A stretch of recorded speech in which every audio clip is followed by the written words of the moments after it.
안녕하세요, 오드리입니다. 자, 오늘 맞춤형 화장품 조제관리사 화장품법에 의해 그 4번째 시간 화장품의 사후 관리 기준부터 개인정보법까지 다 마무리를 하도록 하겠습니다. 자, 페이지 25페이지 오드리의 스크린 노트 한번 펴주시고요. 함께 공부를 시작하도록 하겠습니다. 여기 이제 보시면 포장 기재 표시 보시면, 자, 포장과 표시에 관련 정의를 한번 볼게요. 1차 포장, 우리 앞에서 했던 거예요. 2차 포장. 자, 1차 포장은 화장품과 접촉하는 용기를 우리가 1차 포장이라고 하고요. 2차 포장은 우리 단상자라든지 박스, 다른 뭐 비닐 이런 것들을 보통 2차 포장이라고 얘기를 합니다. 그래서 보호를 하기도 하고 또 표시 목적으로 포장하기도 하고 여기에 첨부 문서도 같이 포함되는 게 2차 포장입니다. 그래서 표시라고 하면 화장품 용기 포장에 기재하는 우리 문자, 글자 있잖아요. 글자, 숫자, 도형, 그림 등을 다 포함하는 것을 표시라고 합니다. 그래서 화장품의 기재사항은 아주 중요한데 여기에 어떤 내용들이 들어가는지 한번 보도록 하겠습니다. 기본적으로 우리 화장품의 기재사항 중에서 여기 밑에 보시면 1차 포장 필수 기재사항에서 이 4가지는 무조건 외워주셔야 됩니다. 적는 게 나올 수도 있고요. 아니면 괄호를 쳐서 넣는 것들이 나올 수가 있는데 기본적으로 제가 볼 때는 그냥 적는 게 나올 수 있을 것 같아요. 그래서 요거 4개를 꼭 기억을 해 두시면 좋겠습니다. 그러니까 명칭, 화장품의 명칭, 이게 무슨 화장품인가, 이게 뭐 수분크림, 뭐 ABC 수분크림인가, 그러면은 어떤 회사가 만들었는가, 뭐 C&K 인터내셔널이 만들었는가, 그럼 제조번호는 뭐 ABC 뭐 2021년 뭐 7월 21일인가 아닌가, 뭐 이렇게 제조번호는 그 회사에서 나름대로 그 따는 고유 번호이기 때문에 어떤 특별하게 뭐 룰이 있는 건 아니에요. 그래서 제조번호가 있고 사용기한 또는 개봉 후 사용기간, 개봉 후 사용기간을 기재하는 경우에는 이거를 제조위원월일을 병행 표시한다. 저희 같은 경우는 이제 2개 다 표시를 하는데 이 둘 중에 하나를 할 때는 이렇게 한다라고 보시면 되겠습니다. 자, 화장품의 명칭, 제조번호, 사용기한, 또 뭐가 있었죠? 영업자의 상호. 자, 이렇게 이 4가지, 이 4가지를 제외하고 상호인데 이거 주소. 그러니까 이게 지금 1차 포장에서 그 크기가 너무 작은 애들은 사실 이런 걸 다 표기를 하려 그러면 자리가 부족하잖아요. 그래서 상호도, 그러니까 뭐 회사 이름은 놔두고 회사 이름은 적지만 이렇게 주소는 적을 란이 없다든지 뭐 이런 거 있을 수 있으니까 이렇게 기본적으로 하고요. 그리고 이제 이 나머지들 화장품 제조에 사용된 모든 성분, 우리가 전성분이라고 하죠. 전성분 표시제가 도입된 지 좀 됐기 때문에 전성분이 들어갈 거고, 내용물의 용량, 중량, 그리고 가격. 근데 이 가격은 처음보다는 소비자에게 화장품을 직접 판매하는 누구죠? 그러니까 그냥 판매상이 가격을 표시를 하면 됩니다. 그러니까 뭐 제조업자라든지 책임 판매업자가 굳이 하지 않아도 된다라는 거, 판매상이 한다라는 거.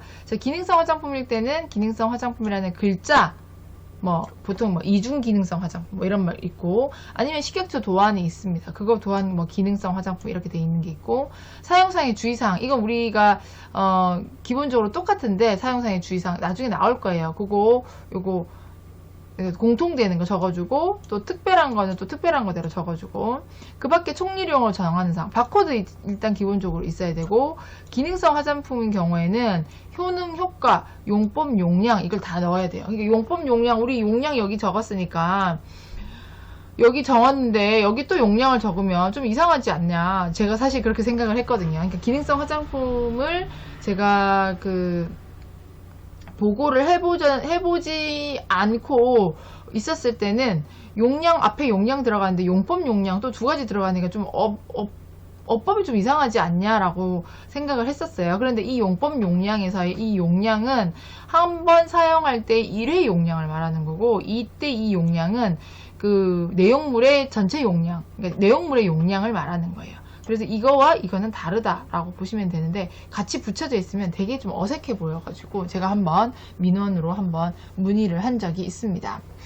성분명을 제품 명칭으로 두게 되면은 예를 들어서 올리브 뭐 로션이라고 해서 올리브라는 말이 들어가잖아요. 그럼 이게 올리브 오일을 가지고 만든 제품이라고 봤을 때 이 올리브 옆에다가 들어가 있는 함량을 이렇게 퍼센테이지로 표시를 해주셔야 됩니다. 올리브 그 전 성분에다가. 그래서 방향용 제품은 제외하지만 일반 제품들은 이렇게 다 표시를 해줘야 된다는 거. 그래서 보통 뭐 퍼센테이지를 쓰기도 하고 ppm을 쓰기도 하죠. 자, 인체 세포 조직 배양액은 그 함량을 표시를 해줘야 되고요. 천연 유기농 표시할 때도 그 함량을 표시를 해줘야 됩니다. 천연 유기농 우리 지난번에 했었고요. 자, 수입 화장품일 때는 제조국, 우리 메이드 인 뭐 어디. 그래서 보통은 우리나라에서 만든 것도 수출을 기본적으로 뭐 깔고 있을 수 있잖아요. 수출이 가능할 수도 있잖아요. 그래서 수출했을 때 제조국 그 명칭이 들어가 있으니까 메이드 인 코리아, 메이드 인 뭐 USA라는 게 있어야 되니까 그냥 기본적으로 우리가 보통 표기를 많이 해줍니다. 원산지 표시하는 경우에는 제조국 명칭을 생략할 수가 있고 제조 회사명이나 그 소재지를 또 표시하기도 하고요. 기능성 화장품일 경우에 이때 좀 중요하죠. 이때는 탈모 완화, 여드름, 피부 장벽 회복, 가려움 개선, 튼살 화장품에 관련해서만 질병의 예방 및 치료를 위한 의약품이 아님이라는 문구를 넣어 주셔야 돼요. 그런데 만약에 미백 화장품이라면 굳이 이거를 넣을 필요가 없겠죠. 그죠? 탈모 완화, 여드름, 피부 장벽 회복, 가려움 개선, 튼살 화장품에만 그 문구가 들어간다고 보시면 되겠습니다. 그리고 사용 기준 지정 고시된 원료 중에서 보존제의 함량이 이제 기재가 돼야 되는데 이것도 중요합니다. 보통 만 3세 이하 영유아 그리고 어린이용 제품을 표시 광고하는 제품에는 보존제의 함량을 함께 표시하셔야 됩니다. 어디에다가 전성분 옆에 보존제의 함량을 퍼센테이지로 표시를 해주셔야 됩니다. 그래서 여기서 중요한 것들은 시험 문제 꼭 한 개 나옵니다. 기본적으로 화장품 명칭, 상호, 주소가 있다 하더라도 제조번호, 사용기한 또는 개봉 사용기간 있다 하더라도 여기서 전성분 그리고 그 성분명을 명칭, 제품 명칭으로, 제품 이름으로 하게 되면은 퍼센테이지 표시해주게 되고, 조직 배양액 함량 있어야 되고, 수입 화장품 같은 게 제조국 명칭이라든지, 회사명, 그리고 소재지가 있어야 되고, 여기 기능성 화장품일 경우에 어떤 거, 탈모 예방, 탈모 완화, 여드름 피부 장벽 회복, 가려움 개선, 튼살 화장품일 경우에는 이런 문구가 있어야 된다는 거. 영유아 그리고 만 4세, 13세 이하 어린이 표시 광고는 보존제의 함량을 꼭 적어줘야 된다. 보존제 여기까지 있습니다. 소용량 화장품 등의 기재 표시 예외, 내용량이 10ml 또는 10g 이하인 화장품에 포장을 할 때는 이 전체를 예외를 하시면 됩니다. 그런데 뭐는 들어가야 된다? 1차 포장의 필수 기재사항은 들어가면 됩니다. 명칭, 상호, 제조번호, 사용기한 또는 개봉 사용기한. 판매 목적이 아닌 샘플 화장품. 시험 사용하도록 제조 수입된 화장품. 이거 보통 샘플 화장품이라고 하는데 샘플 화장품은 판매가 안 됩니다. 그래서 우리 왜 등급이 있었잖아요. 그 회수 조치해야 되는 거. 위에 화장품. 그래서 샘플 화장품 판매 안 되는 거에서 다등급 해가지고, 며칠 있었죠? 30일 이내 했었죠. 기억나시죠? 거기도 지금 들어가는데, 소용량 화장품은, 기재 표시 예외 사항입니다. 자, 1차 포장, 필수 기재. 지금 했죠? 명칭, 상호, 제조번호, 요 사용기한 및 개봉 후 사용기간. 판매 목적이 아닌 경우에는 견본품이나 비매품을 표시를 하게 되어 있습니다. 그러니까 이 샘플로 제조된 같은 경우에는 견본품이나 비매품을 표시를 하라라는 겁니다. 소용량 제품의 전성분은 그러면 어떻게 표시를 하냐? 2차 포장에 하려고 해도 2차 포장도 안 돼요. 1차 포장 또 더더욱 안 되고. 그러니까 이런 경우에는 2차 포장이 있다 하더라도 여기 안 되는 경우에는 전성분 정보를 확인할 수 있는 전화번호나 홈페이지 주소를 포장에 기재를 합니다. 내지는 그러니까 소비자 상담실 전성분 정보를 확인할 수 있는 인쇄물을 판매업소에 비치를 해서 이거 들어갔습니다 라고 얘기를 할 수 있습니다. 됐죠? 대부분은 이제 너무 작으니까 보통 소비자 상담실에서 전화번호 같은 것들을 많이 두고 있습니다.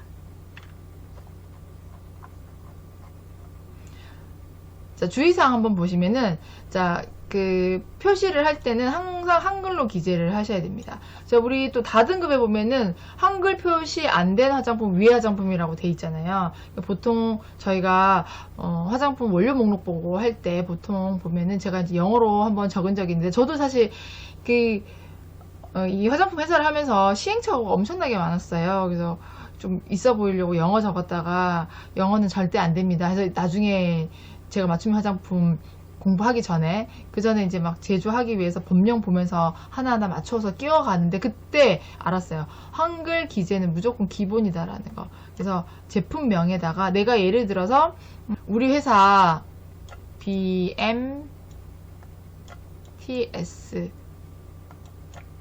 선크림, 그래서 선크림 이래서 영어로 이렇게 적고 싶어요. 근데 이렇게 적으면 안 된다는 거죠.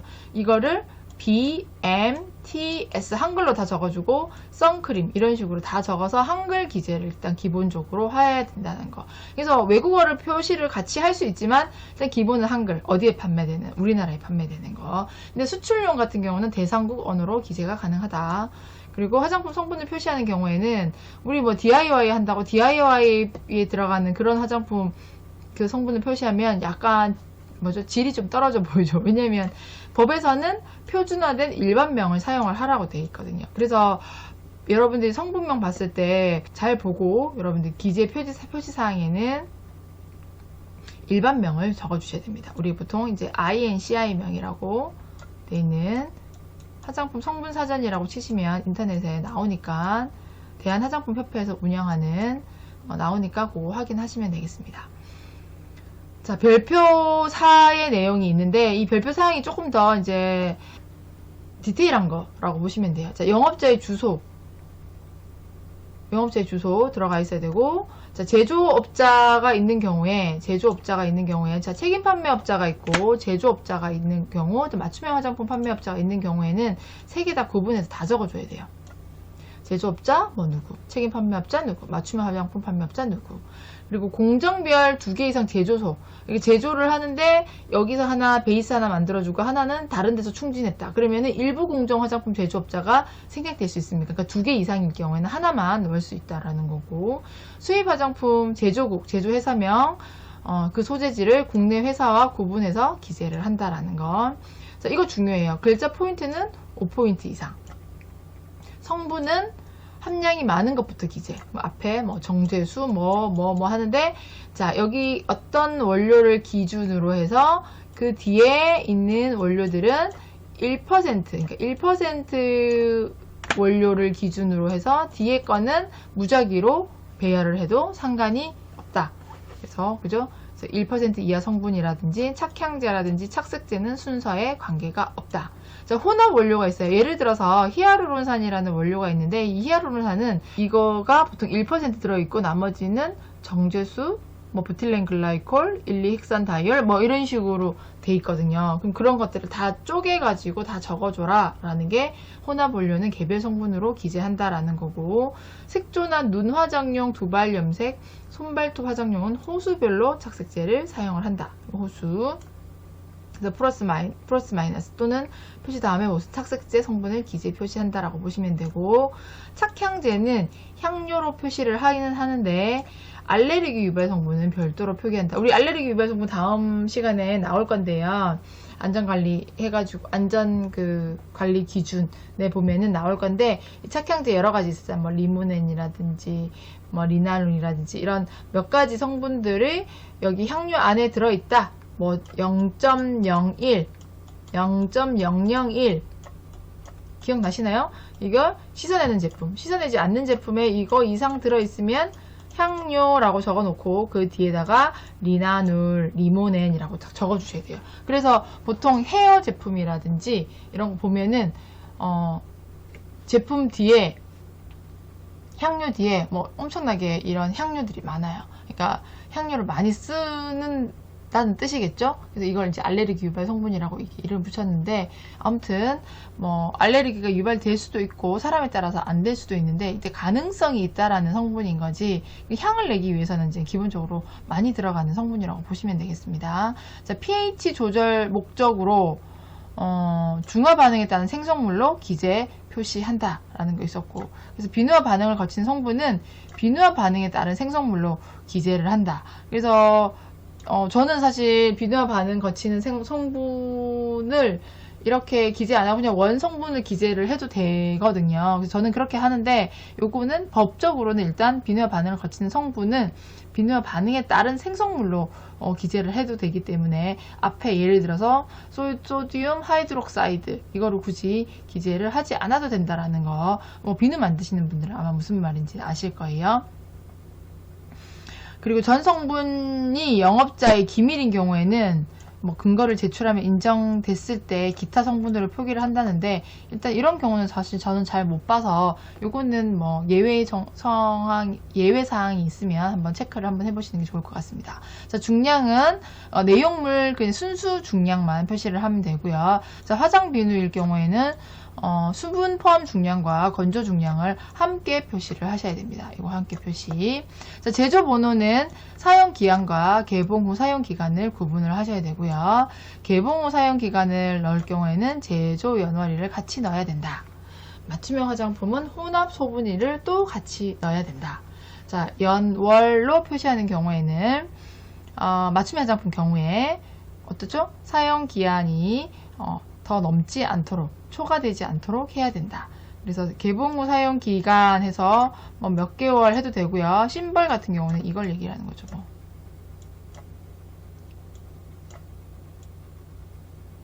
이렇게 해서 6M 이렇게 되면 6개월 이내에 사용해라, 아니면 12M 이러면 12개월 이내에 사용해라, 이걸 마크를 얘기를 하는 거예요. 자, 기능성 화장품에서는 질병의 예방 및 치료를 위한 의약품이 아님 이렇게 돼 있죠. 이거 같은 경우는 우리 어떤 게 있었죠? 기억나시나요? 요거 탈모 완화, 여드름, 피부 장벽, 가려움 개선, 튼살 화장품, 요거 4가지 보시면 되겠습니다. 자, 화장품 표시 광고 준수사항. 광고라는 거는 라디오, 텔레비전, 신문, 잡지 해가지고 이 화장품에 대한 정보를 나타내거나 알리는 행위를 광고라고 합니다. 그래서 이게 좀 중요합니다. 이거. 의약품으로 잘못 인식할 우려가 있는 표시 광고. 일반 화장품을 기능성 화장품으로 잘못 인식할 우려가 있는 광고. 기능성 화장품의 안전성, 유효성 심사 결과와 다른 내용의 표시 광고. 일반 화장품을 천연 화장품, 유기농 화장품이라고 잘못 인식할 우려가 있는 광고. 소비자를 속이거나 잘못 인식할 우려가 있는 광고는 부당한 표시 광고 행위로 금지를 하고 있습니다. 자, 이렇게 매체 수단이 있고요. 읽어보시면 되고, 이게 중요합니다. 이게 중요합니다. 화장품 표시 광고 시 준수사항, 이거 꼭 알아두셔야 됩니다. 의약품으로 잘못 인식할 우려가 있거나 제품의 명칭이나 및 효능이 효과가 이 의약품으로 될 수 있는 것들은 절대로 하시면 안 됩니다. 기능성 천연 화장품, 유기농 화장품이 아님에도 불구하고 잘못 인식하도록 이게 들어가 있는 것처럼 되면은 안 됩니다.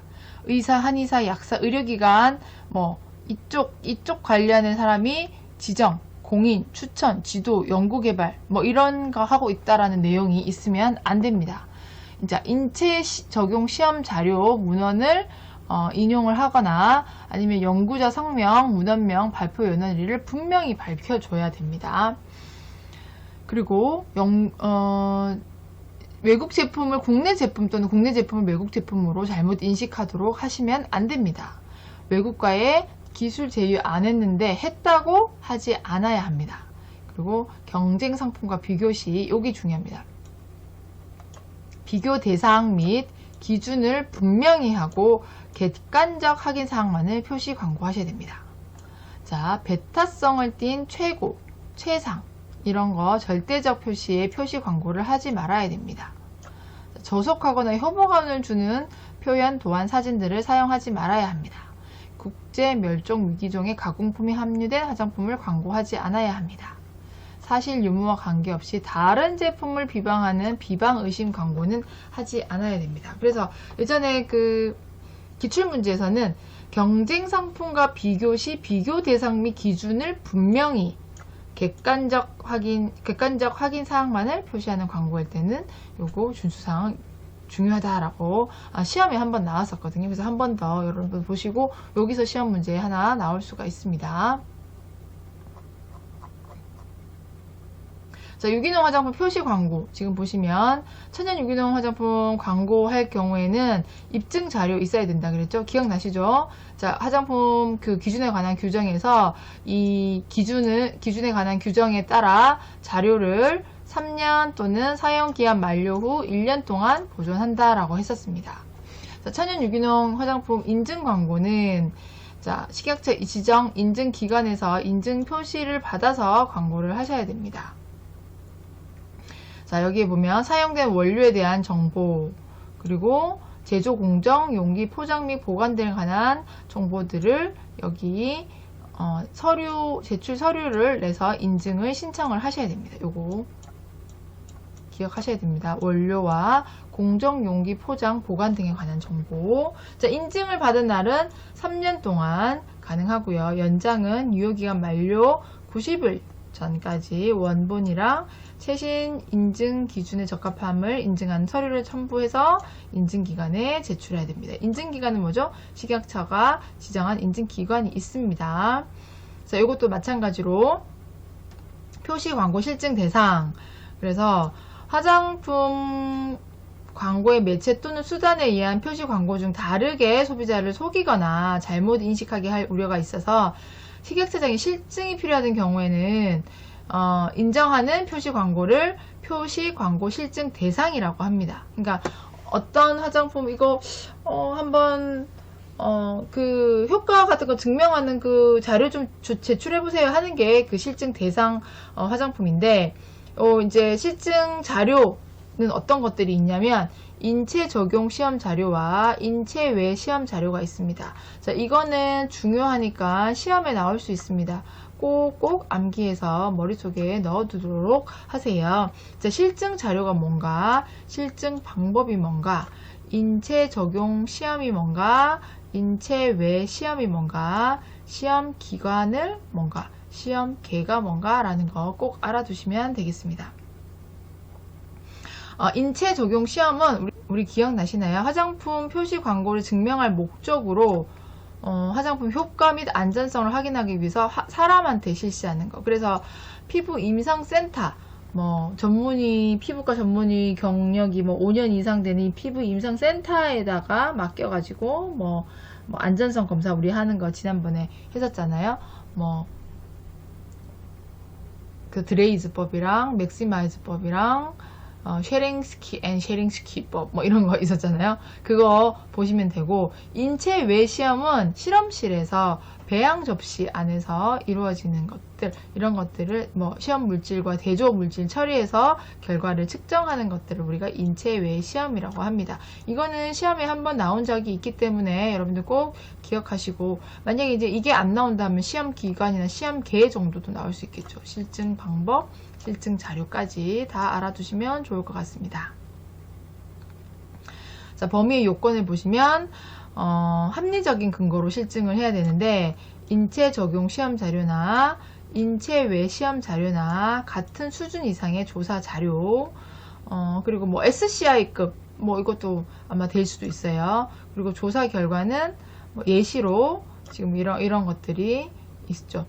표본 설정, 질문사항, 이런 것들이 있다 정도만 이제 알아두시면 되고, 여기서 중요한 것은 요거 꼭 기억해 두시면 되겠습니다.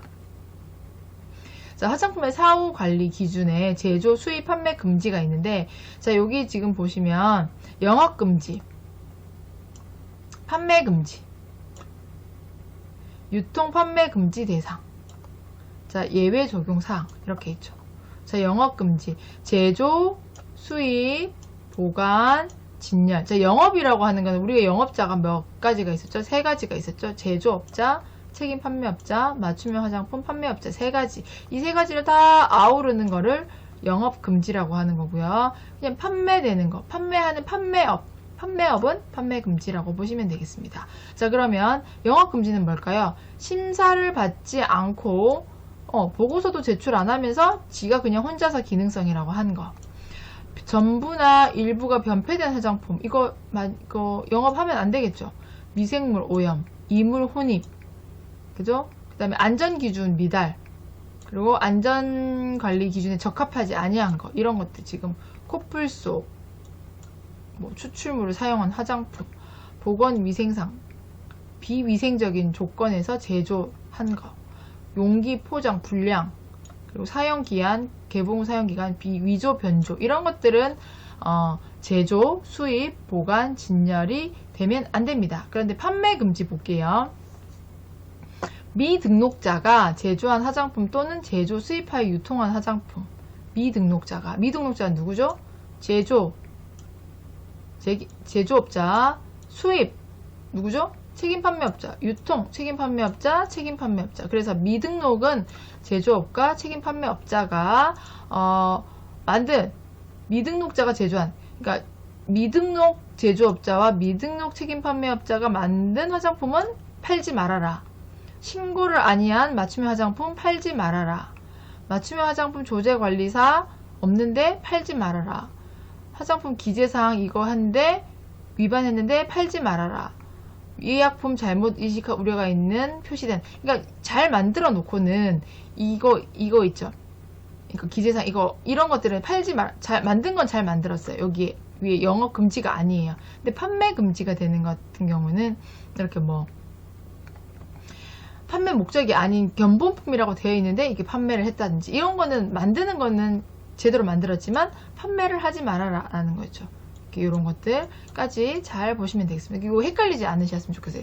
영업금지와 판매금지. 영업은 세 가지 영업자, 판매는 그냥 판매라고 보시면 되고, 유통 판매 금지 대상, 동물 실험 실시한 화장품. 이거는 보세요. 책임 판매업자는 이게 법적으로 동물 실험 하지 말라고 돼 있어요. 그런데 보통 요즘에 마케팅 하는데 보면은 저희는 동물 실험에 반대합니다, 뭐 이렇게 얘기하죠. 그러니까 이거는 그냥 법적으로 하지 말라라고 돼 있기 때문에 굳이 동물 실험에 반대합니다라고 말을 하지 않아도 법적으로는 안 되게 돼 있어요. 근데 약간 마케팅으로 일부 그 회사에서 많이 사용을 하는 것 같아요. 그거 한번 잘 보시고. 동물 실험 화장품 원료도 이거 안 됩니다. 그래서 동물 실험 실시한 화장품, 동물 실험 화장품 원료, 화장품 원료도 안 된다고 보시면 되고, 그리고 이제 예외 적용 사항이 있는데, 그 보존제, 색소, 자외선 차단제 등 사용사항의 제한 원료의 사용 기준이 지정된 경우, 그러니까 이런 거 사용해도 됩니다라는 게 있거든요. 그거는 써도 된다라는 거, 이거 써도 되고, 그리고 위해 평가가 필요한 경우에도 써도 되고, 동물 대체 시험법이 존재하지 않아서 이거 동물을 하면 안 되는데, 진짜 이 동물 대체를 할 수 있는 시험법이 없는 거예요. 그럴 경우에는 가능하다. 동물을 사용하지 아니하는 실험 방법 및 부득이하게 동물을 사용하더라도 그 동물의 개체수를 감소하거나 고통을 겸감시킬 수 있는 실험 방법. 그래서 누가 인정을 해라? 식약처장이 인정을 한 것들은 예외로 적용이 된다. 화장품 수출을 위하여 수출 상대국의 법령에 따라 동물 실험이 필요한 경우에는 가능하다. 그러니까 우리나라에서는 안 되는데 외국에 수출하려고 하는데 거기서 동물 실험 하라 그래요. 그러면 해야 되겠죠. 그래서 수입하려는 상대국의 법령에 따라 우리가 제품을 수입하려고 하는데, 미국에서 수입하려고 하는데 미국에서는 동물 실험이 필요해야 돼요. 정확하게 제가 미국 법을 잘 모르겠는데, 만약에 가정을 해서 그렇다면 그런 경우에는 우리나라에서 판매가 가능하다. 자, 다른 법령에 따라 동물 실험 원료를 제조해 사용하는 경우, 동물 실험 대체할 수 있는 실험이 곤란한 경우, 그러니까 식약처장이 정하는 경우에는 예외가 있다. 그러니까 지금 우리나라 법이 아니라 다른 나라 법에 따라서 동물 실험이 필요한 경우에는 필요하다, 할 수 있다라는 거 알고 계시면 되겠습니다. 자, 감독, 사후관리 기준의 감독 벌칙, 교육 명령. 자, 영업자에게 화장품 관련 법령 및 제도에 관한 교육을 받도록 명령할 수 있습니다. 그래서 우리가 보통 책임 판매업자, 화장품 제조업자 및 맞춤형 화장품 판매업자에게 교육을 명령을 할 수가 있습니다. 뭐 영업 금지 위반자라든지 시정 명령을 받은다든지 준수사항 위반자라든지 이런 거 있을 수 있고, 교육의 유예는 이런 것들 있을 수 있고, 대리 교육은 교육받아야 하는 자가 2 이상의 장소에서 영업을 하는 경우에 영업자를 대신하여 책임 판매 관리자, 품질 업무 관리 담당자가 대리 교육을 받을 수가 있습니다. 자, 대리 교육, 책임 판매 관리자, 맞춤 화장품 조제 관리사, 품질 관리 업무 종업원이 대리 교육을 받는다. 이것도 알아두시면 좋을 것 같고, 그리고 보고와 검사. 자, 영업자, 판매자 또는 기타 화장품 취급제에 대해서 보고 명령을 할 수 있습니다. 제조, 장소, 영업소, 창고, 판매 장소도 출입해서, 자, 요거 같은 경우는 이제 뭐, 물건을 검사하고 질문을 할 수가 있고, 또, 이거 적합한지 여부를 검사를 위해서 수거 검사를 할 수가 있습니다. 누가? 식약처에서 감독을 하잖아요, 감독. 자, 시정 명령, 법 위반자에 대해서 시정 명령을 시정을 하라고 명령을 할 수가 있고요. 또 시험 검사 기관에다가 화장품 검사 명령을 할 수가 있습니다. 영업자에게, 그러니까 이거 시험 검사 기관에 맡겨라 이렇게 할 수가 있고, 또 위에 화장품 우리 했었잖아요. 가등급, 나등급, 다등급, 15일, 30일, 30일. 위에 화장품이 있는 경우에는 지체 없이 해라. 근데 회수 계획서는 5일 이내로 제출을 해라. 그런 거 그냥 기억나시죠? 그거일 경우에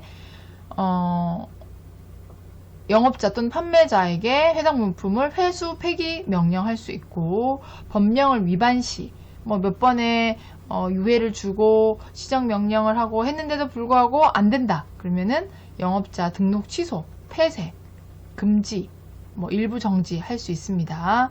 영업자 등록 취소, 그죠? 그 영업소 폐쇄 해당하는 경우에는 우리 영업자의 결격사유에 한 경우 있어요. 결격사유. 제조업자는 5개, 책임 판매업자, 맞춤형 화장품 판매업자 3개. 기억나시죠? 그런 경우에 등록 취소, 폐쇄에 해당하는 경우고. 자, 청문은 영업자의 등록 취소, 폐쇄, 품목의 제조, 수입, 판매, 금지, 뭐 이런 것들에서 인증기간 지정, 취소 등을 적용하고자 할 때 처분 확정 전에 처분 상대자로부터 의견을 청취하는 것을 청문이라고 합니다. 이거 나올 수 있어요.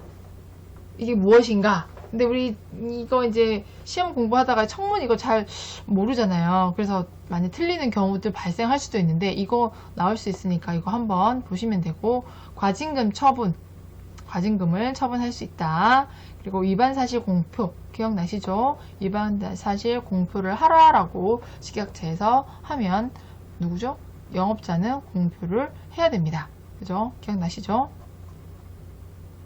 자, 식약처에서 하고 있는 것들, 이런 것들이 지금 아까 검사 명령 이런 것들 다 식약처에서 하고 있으니까 쭉 읽어보시고 식약처의 일을 보시면 되겠습니다. 자, 벌칙, 이게 여기서 한 문제 정도 나올 수 있어요. 벌칙이 3년 이하의 징역 또는 3천만 원 이하의 벌금, 1년 이하 또는 1천만 원, 200만 원, 100만 원, 50만 원. 그래서 요거를 다 외워주셔야지 한 문제 맞출 수 있습니다. 자, 3년은 아주 강한 거죠. 그러니까 이런 거 등록 안 하고 책임 판매 이거 뭐 하죠? 이런 거 제조해가지고 판매하지 말라 그랬거든. 이런 거 영업하지 말라 했는데 영업을 했어요. 하지 말라는 거 어떻게 하면 된다? 안 하면 된다. 하면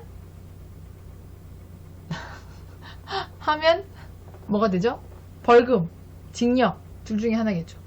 자, 등록 안 했을 때, 신고 안 했을 때 이거 다 중형입니다. 자, 맞춤형 화장품 조제 관리사 안 뒀어요. 중형이에요. 자, 기능성 화장품 자기가 안 받았으면서 받은 척, 천연 유기농 받은 척, 그죠?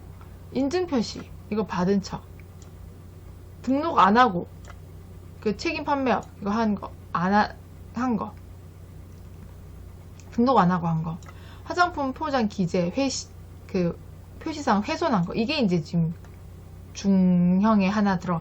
나머지 다 신고 안 하고 다 거짓으로 하고 거짓말 하지 말했는데 지금 거짓말 했잖아요. 그죠? 그래서 요게 지금 기본으로 3천만 원이라고 보시면 되고 이제 1년 이하 1천만 원 이거 볼까요?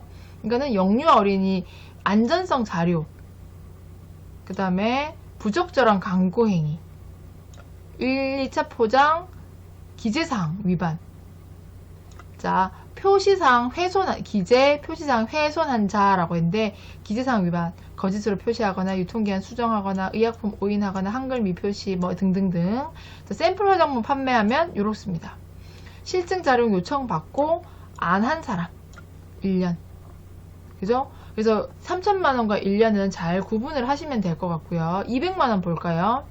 자, 제조업체 준수사항 책임 판매업체의 준수사항 맞춤형 화장품 판매업자의 준수사항 그리고 위해 화장품 회수 안 할 경우에 그리고 의무 표시 뭐죠? 명칭, 상호, 제조번호 요거 4가지 안 한 거 그리고 천연 유기농 화장품 인증 3년 경과 후 표시 인증 그 표시 인증을 업데이트 해야 되는데 업데이트 안 하고 그냥 혼자서 한 사람 그리고 공무원이 시켰는데 자꾸 거부하고 방해하고 기피한 사람 이런 사람은 200만원 자 구분하시면 되겠습니다. 자 100만원 자 기능성 변경 심사 기능성 아닌데 기능성이라고 한 사람 얼마였죠? 3천만원 그죠? 그런데 기능성 변경을 안 했어요. 그러면은 과태료 정도. 자, 벌금과 과태료 다르죠? 자, 벌금. 자, 그 다음에 동물 실험. 하지 말했는데, 했어요. 그래서 요거 100만원 과태료. 식약처에서 이거 이거 하라 했는데, 명령을 위반했어요. 그런 거 100만원. 요 3가지. 자, 50만원. 나올 것 같으면, 예전에는 뭐 100만원짜리 나오겠습니다. 50만원짜리 나오겠습니다. 했는데, 지금, 3회까지 지금 보니까, 이게 지금 3천만원, 그 다음에 1000만원, 200만원, 100만원, 500만원이 골고루 나오더라고요. 그래서 여러분들도 이거 문제 한 문제 맞추려면 이거 다 외우셔야 됩니다. 그래서 나름대로 룰을 짜가지고 50만원은 이거, 100만원은 기능성 변경, 동물성, 그 다음에 공무원 이렇게 그리고 50만원 같은 경우는 보고 50만원 제일 과태료가 약하죠. 뭐예요? 그냥 평소에 이거 잘 좀 관리하라 했는데 평소에 안 한 사람들 생산 실적, 수입 실적 이거 언제 하죠? 1년에 한 번씩 하잖아요.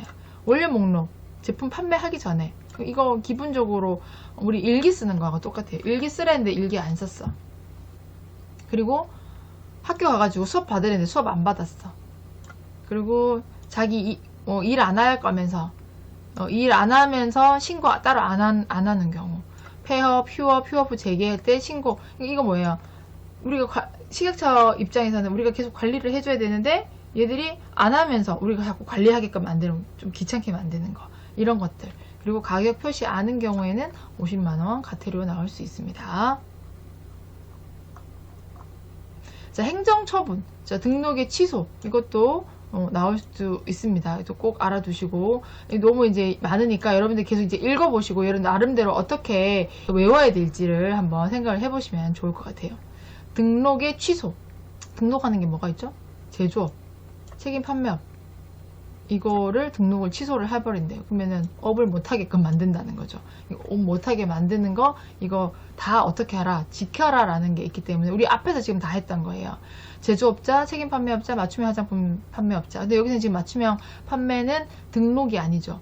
그죠? 등록이 아니기 때문에 자 제조업 그리고 맞춤형 화장품 판매업의 변경 신고를 하지 않은 경우 이거는 이제 뭐죠?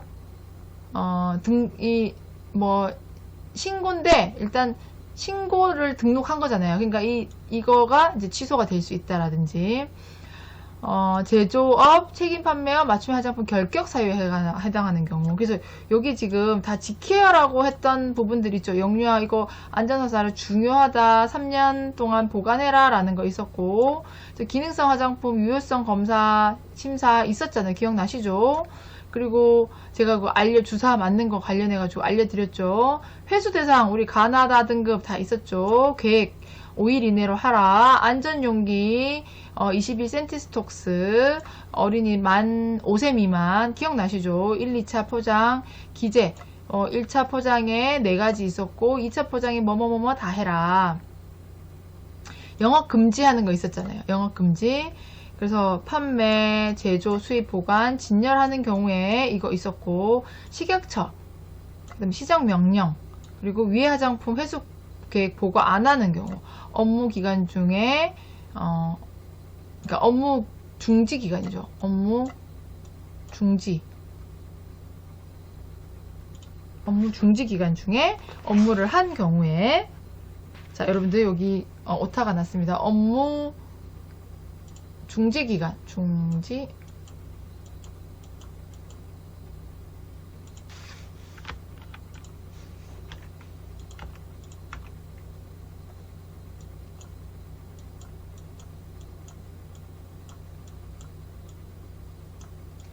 기간 중에 업무를 한 경우에는 등록이 취소가 됩니다.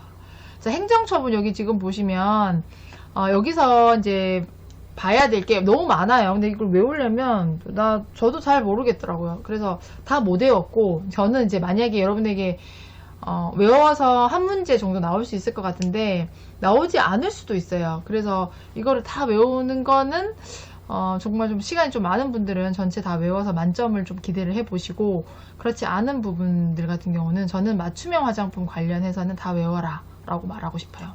맞춤형 화장품. 관리사 변경, 소재지 변경. 그래서 요거 하고, 기본적으로 책임 판매자, 지금 보면은 이 맞춤 화장품 조제 관리사 변경과 요거 상호 변경, 요건 지금 동일하거든요. 그죠? 동일하고, 이제 뭐 기능성 심사 이런 거 있긴 한데, 제가 지금 볼 때는 요거 안전성 자료, 요거랑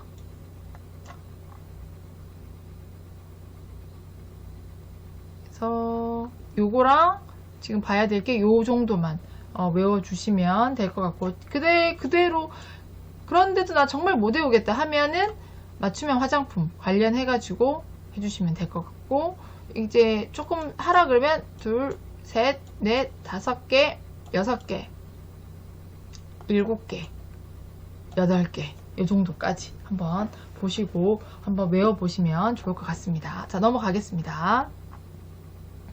자, 그 수출용 제품은 좀 예외가 있는데, 우리 아까도 했었는데, 수출용 제품은 그 뭐 동물성 실험해도 상관없다 뭐 이런 거 있었고, 그리고 수출용 제품인 경우에는 우리나라 표시 화장품 기재 표시 사항에 그대로 하지 않아도 되고, 수입국에서 원하는 대로 해주면 된다라는 거 있었습니다. 그죠? 국내에서 판매되지 않고 수출만 목적으로 하는 경우에는 수입국 규정에 따르기 때문에 우리나라 거 그대로 따라 하지 않아도 됩니다. 자, 그래서 기능성 화장품 심사도 우리나라 거 안 해도 돼요.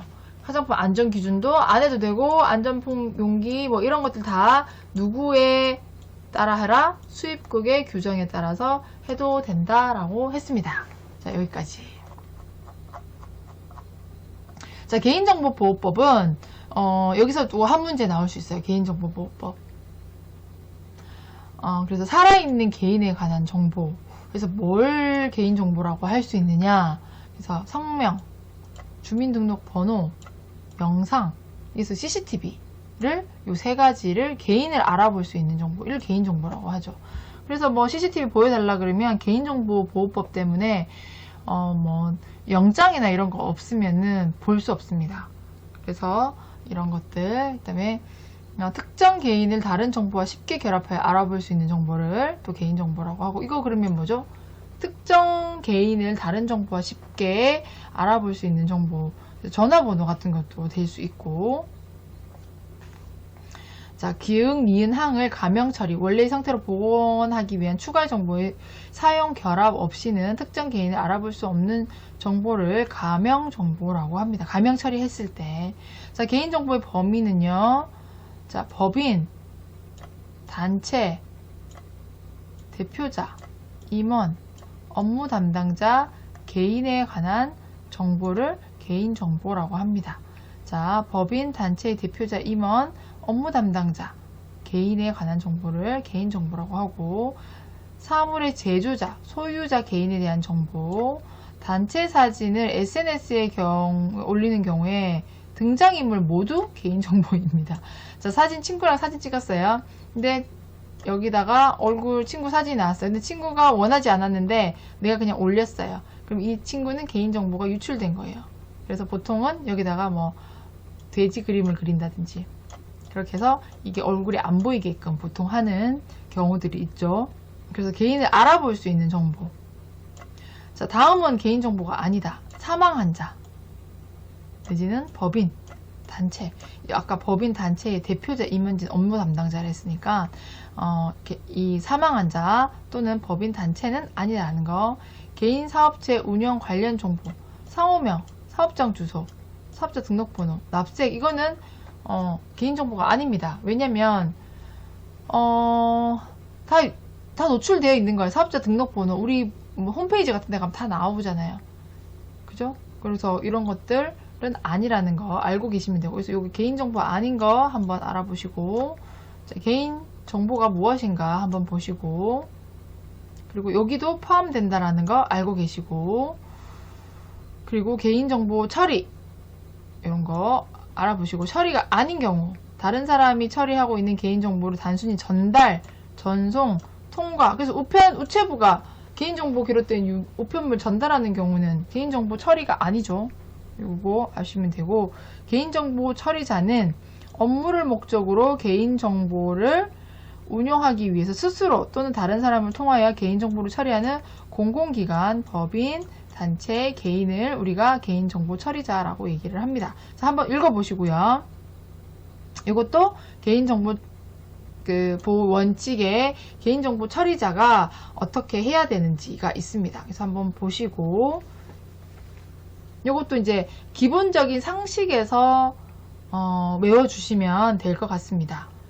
개인정보 주체의 권리, 이것도 한번 보시고, 그래서 이제 이 권리는 개인정보 그 주체, 그 사람 있죠? 그 사람이 정보를 제공받을 권리, 그리고 동의 범위를 내가 동의하겠다 안 하겠다 선택할 수 있는 권리, 그리고 개인정보, 야 어디 사용하고 있냐, 내 거 어디 사용하고 있는지 요구할 수 있는 권리, 내 거 좀 파기하고 싶어, 파기할 수 있는 권리, 그리고 피해로 개인정보 처리로 발생한 피해를 신속 공정 절차에 따라 구제받을 권리, 이런 것들이 개인정보 주체의 권리입니다. 그래서 이런 것들도 한 번씩 잘 보시면 될 것 같습니다. 자, 수집을 할 때, 자, 설명을 해야 됩니다. 이런 것들. 다 필요한 경우에 다 설명을 하고요. 동의 요건, 자, 이용 목적, 개인정보의 항목, 이용 기간, 불이익이 있는 경우에 불이익의 내용. 제가 볼 때는 요거 동의 요건도 시험에 관로로 나올 수 있을 것 같아요. 관로로. 만약에 어렵게 나온다 그러면 수집, 이용 목적, 그죠? 개인정보의 항목, 보유 및 이용 기간, 불이익의 내용까지 하시면 될 것 같고, 이용 목적, 개인정보의 항목, 보유 및 이용 기간, 통신정보, 그러니까 정보통신 서비스 제공자, 개인정보 수집 시 알려야 하는 사항들. 요게 지금 겹치니까 요거 꼭 기억해 주시면 되고, 개인정보 수집 제한, 개인정보 처리자는 개인정보 수집 목적에 필요한 최소한의 범위를 수집한다. 그리고 정보 주체에 필요한 최소한의 정보 외에 개인정보 수집을 거부할 수 있다라고 고지한다 라는 거, 이런 것도 제한 알아두시면 되고요. 제3자 제공, 자, 공공기관, 법령상의 의무를 준수하기 위해서 정보 주체 동의를 받은 경우, 이거는 누구한테 할 수 있다? 제3자에 제공을 할 수 있다. 이것도 객관식 정도로도 나올 수 있을 것 같아요. 요즘에 워낙 개인정보에 관련된 사항이 되게 이슈가 되다 보니까 이 화장품에 있어서도 개인정보, 맞춤형 화장품 특히 개인정보 같은 거 전화번호도 받아야 되고, 문제가 생기면 또 맞춤형 화장품 같은 경우는 위에 화장품 문제가 있었다 그러면 또 전화도 받아서 또 이렇게 상담도 해야 되고, 그 사람에 대한 것들을 좀 많이 받기 때문에 개인정보가 좀 더 예전에 비해서 좀 더 중요해지지 않았나 라고 생각이 듭니다.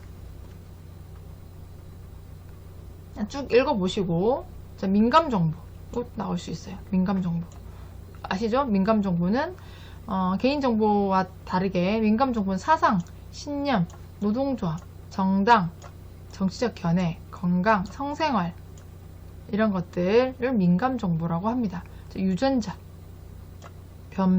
범죄 경력 자료, 개인의 어떤 특정, 인종, 민족에 관한 정보를 민감 정보라고 합니다. 자, 고유 식별 정보의 범위, 주민번호. 그래서 이 개인정보법에서는 문제가 한 문제 아니면 두 문제 나오는데 너무 범위가 외울 게 많아요.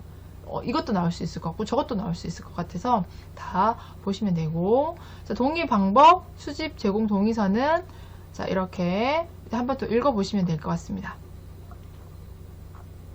자, 개인정보 처리자는 보유기관이 경과했거나 개인정보의 처리, 목적 달성 등 그 개인정보가 불필요하게 됐을 때는 지체 없이 정보를 파기한다.